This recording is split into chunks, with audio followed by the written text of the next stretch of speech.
नमस्कार, मैं वरुण कुमार आप सभी को अपने YouTube चैनल वरुण एकेडमी में स्वागत करता हूं। आज आप लोग के लिए कक्षा 10 के गणित में प्रश्नावली 1.3 आप लोग के लिए लेके आए हैं और इसको बढ़िया से आप लोग देखिएगा। एक बार देखिएगा तो उम्मीद करते हैं कि आप लोग इसको सीख जाइएगा और अभ्यास कीजिएगा तो जरूर आप लोग को आ जाएगा। चलिए, पहला प्रश्न है कि सिद्ध कीजिए। क्या कहता है? सिद्ध कीजिए, सिद्ध कीजिए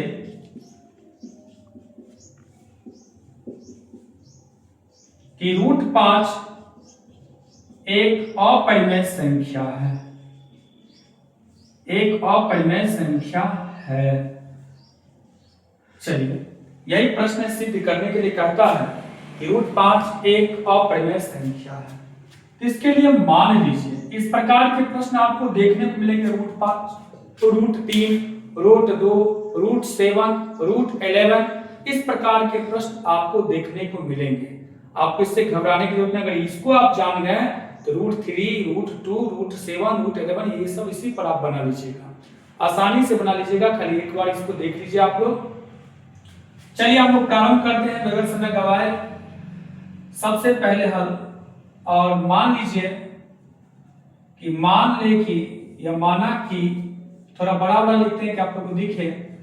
माना कि √5 एक परिमेय संख्या, इसका उल्टा हम लोग मान लेते, कल्पना कर लेते हैं परिमेय संख्या है।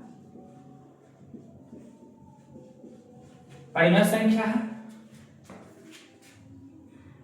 √5 एक परिमेय संख्या है और √5 बराबर क्या? P/Q है, जहां P और Q सहअभाज्य संख्या है। सहअभाज्य संख्या। सहअभाज्य आप लोग जानते होंगे। सहअभाज्य कहते हैं जिसका HCF 1 हो, यानी इसको लिख सकते थे जिसका HCF 1, ये भी लिख सकते थे। सहअभाज्य का अर्थ हुआ जैसे 2 और 3, इसका अगर HCF निकलेगा कितना होगा? 1 होगा। उसी प्रकार P और Q सहअभाज्य संख्या है। Q इज नॉट 0, यानी Q 0 के बराबर नहीं है। इसको क्या करेंगे? पहला बार हम लोग इसको करेंगे दोनों तरफ वर्ग करने पर। क्या करेंगे? दोनों तरफ वर्ग करने पर। क्या करेंगे? दोनों तरफ वर्ग करने पर। वर्ग करेंगे तो √5 का वर्ग करेंगे और इधर किसका वर्ग करेंगे? P/Q का वर्ग करेंगे। √5 का क्या हो जाएगा? 5 और P का करेंगे तो P² क्या हो जाएगा? Q²। इसको बाई क्रॉस गुना करेंगे तो क्या हो जाएगा? इसका बाई क्रॉस गुना करेंगे तो हो जाएगा P² बराबर 5Q²। इसका अर्थ है कि P 5 से P², अगर P² बराबर 5Q² यानी P² जो है वो 5 से क्या है? विभाज्य है। लिख सकते हैं आप, चूंकि P² 5 से विभाज्य है, विभाज्य होगा या है। अगर P² 5 से विभाज्य होगा तो इसलिए P भी 5 से विभाज्य है। 5 से क्या है? विभाज्य है। इसलिए P भी क्या होगा? 5 से विभाज्य होगा। अब हम तो P के लिए कर लिए, अब हम चेक करते हैं Q के लिए। देखते हैं इसका मानना पड़ेगा। अतः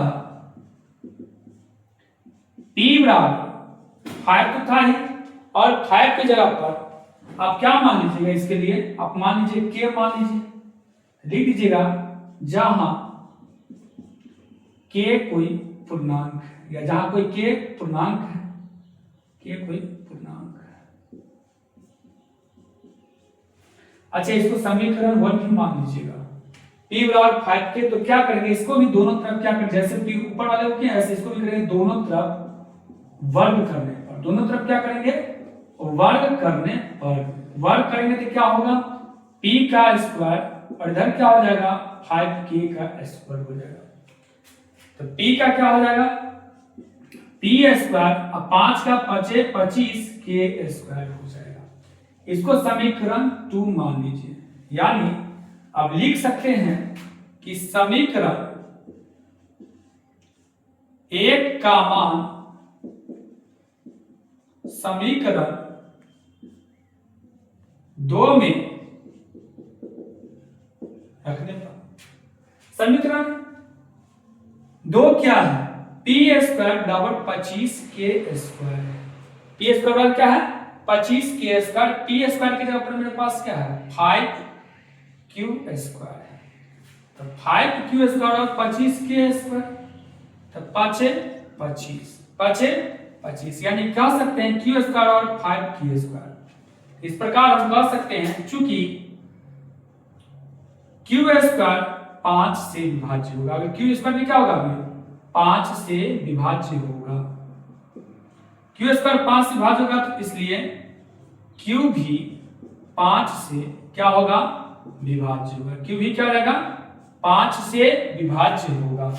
अब इस प्रकार q अगर 5 से विभाज्य होगा तो हम क्या कह सकते हैं इस प्रकार, परंतु हम इसको क्या कहेंगे, इसका कह सकते हैं, लेकिन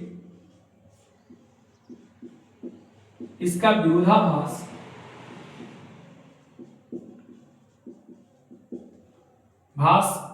हमने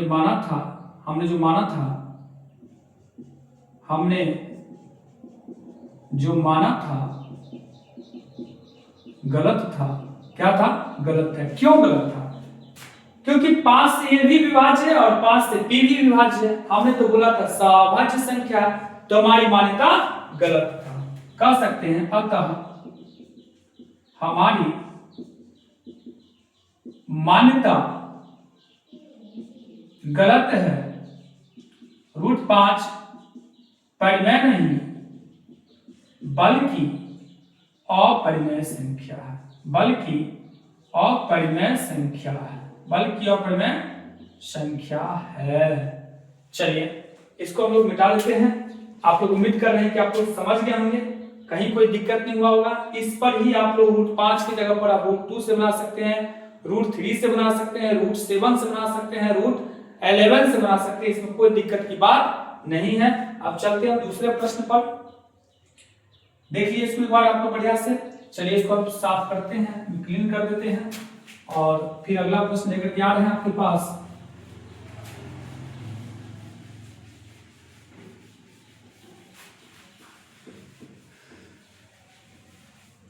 अगला प्रश्न कहता है कि सिद्ध कीजिए कि, क्या कहता है सिद्ध कीजिए कि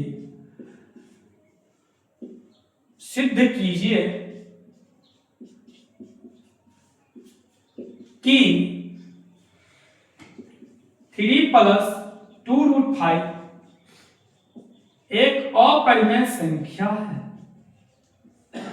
एक अपरिमेय संख्या है। बड़ा आसान सा प्रश्न है, इसको देखेंगे हम लोग, मान लेंगे इसको कि माना कि 3 + 2√5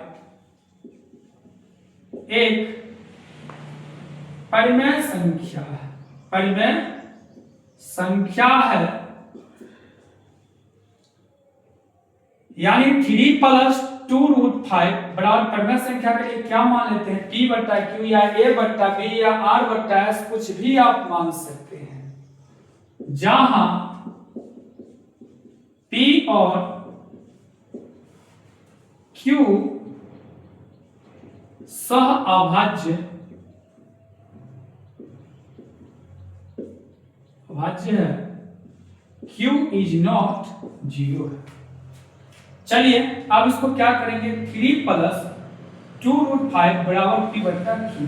गौर करके देखिए, प्लस में q उधर जाएगा तो क्या हो जाएगा, प्लस में उधर जाएगा तो क्या हो जाएगा p/q, ये प्लस में उधर जाएगा तो माइनस हो जाएगा। 2√5 बराबर ये क्या हो गया 3/p/q और क्या हो गया -3/1 हो गया। अब गौर करके देखिए, ये गुना में उधर जाएगा तो क्या हो जाएगा भाग में हो जाएगा, p/2q और 3/क्या हो जाएगा, दोनों का भाग हो जाएगा।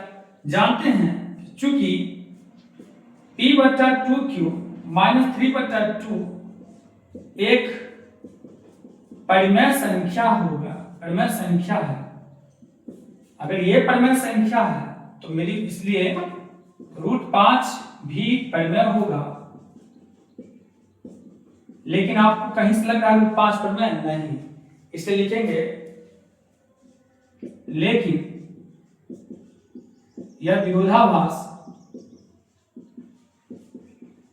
लेकिन यह विरोधाभास क्या है? अपनी गलत कल्पना है। हमारी क्या है? हमारी गलत मान्यता है। हमारी गलत मान्यता है कि नहीं है? कह सकते हैं। अतः ये हमारी गलत मान्यता है ये, क्योंकि ये परिमेय तो है नहीं, गलत मान्यता है। एक परिमेय है, क्या है? अपरिमेय है। अतः हम कह सकते हैं कि अतः हमारी मान्यता, अतः विरोधाभास मान्यता गलत है। √3 + 2√5 एक परिमेय संख्या नहीं बल्कि अपरिमेय संख्या है, बल्कि अपरिमेय संख्या है। चलिए इसको आप लोग एक बार देख लीजिए।